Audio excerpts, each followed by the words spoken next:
भएको यो चाहिँ सानो नमुना फुलबारी बगैँचा हो।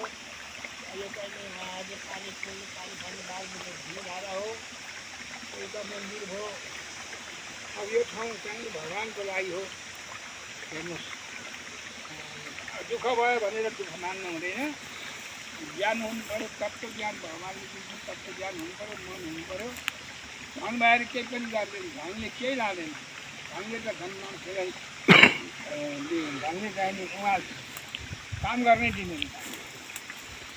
मुख्य कुरो मन लगाउने, भगवान्को कसैको आस्था नगर्ने, सकेको गर्ने, बिहान बेलुका त्यो झारहरू आउन नदिने, फुलहरू बनाउने।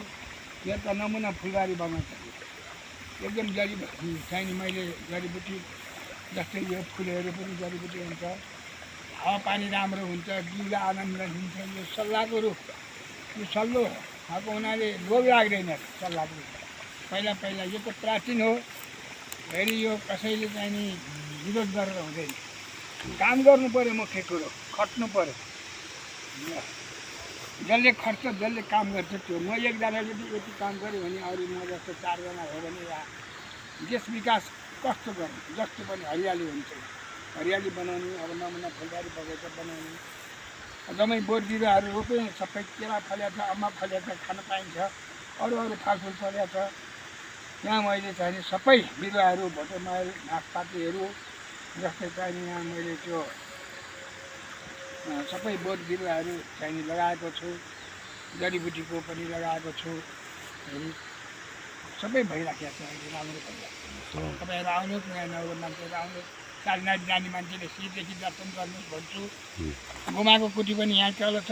नमनारायण लाउने यो भयो।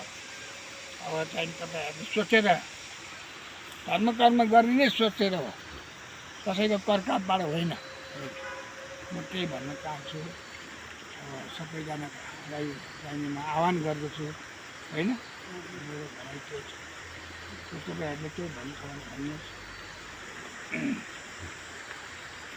बुवाको आशा पुरा हुने सक्छ भन्ने आशा छ।